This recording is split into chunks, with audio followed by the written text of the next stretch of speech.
কয়েক ধাপে যাচাই বাছাই করে তবেই দেয়া হবে ডিজিটাল ব্যাংকের লাইসেন্স। কয়টি ব্যাংকের লাইসেন্স দেয়া হবে সেটিও নির্ভর করবে আবেদনকারীদের সাইবার সিকিউরিটি এবং আর্থিক সক্ষমতা বিবেচনায়, এমনটাই জানিয়েছে আর্থিক খাতের নিয়ন্ত্রক বাংলাদেশ ব্যাংক। তবে বিশ্লেষকরা বলছেন, চাহিদার অতিরিক্ত ডিজিটাল ব্যাংক আসলে প্রতিযোগিতার বাজারে তাদের টিকে থাকা মুশকিল হবে। সাদাত হাবিবি সেতুর রিপোর্ট।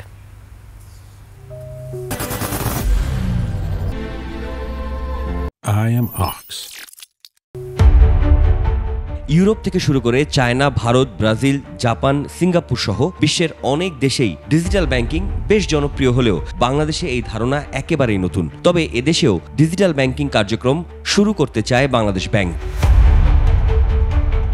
কিভাবে চলবে ডিজিটাল ব্যাংক তা নিয়ে জনমনে কৌতূহল রয়েছে। এর মাঝেই লাইসেন্স পেতে আবেদন করেছে 12 প্রতিষ্ঠান। প্রথমে হলো একটা উত্তীর্ণ মার্ক নির্ধারণ করবে তারা, যে কজন উত্তীর্ণ হবে তাদের মধ্যে থেকে গভর্নর মহোদয় ডিসিশন দিবে যে আমাদের বর্তমান বাজারে কতটা ব্যাংক এই মুহূর্তে হলে ডিজিটাল ব্যাংক তারা মোটামুটি ব্যবসা করে টিকে থাকতে পারবে। ডিজিটাল ব্যাংক মূলত একটি অফিস থেকেই পরিচালনা করা হবে। এরা শুধুমাত্র ভার্চুয়াল কার্ড ইস্যু করতে পারবে, সেবা দিবে অ্যাপসের মাধ্যমে, থাকবে না কোনো বুথ। বড় নয়, শুধু ছোট ঋণ ইস্যু করতে পারবে ডিজিটাল ব্যাংক। বাংলাদেশে একটা ক্যাশলেস সোসাইটি তৈরি করা, ইনফর্মাল যে ইকোনমি সেটাকে আরো ফর্মালাইজ করা এবং ফাইন্যান্সিয়াল ইনক্লুশন, এই তিনটা জায়গাতেই ডিজিটাল ব্যাংক একটা গুরুত্বপূর্ণ ভূমিকা রাখতে পারে। যে দেশে ফাইন্যান্সিয়াল লিটারেসি রেট 30-35% কাছাকাছি, সে দেশে ডিজিটাল ব্যাংকের যে প্রবর্তন করা, সে দেশে ডিজিটাল ব্যাংকের যে সফলতা, এটা কতটুকু ফলপ্রসূ হবে এটা নিয়ে একটা প্রশ্ন রয়েছে।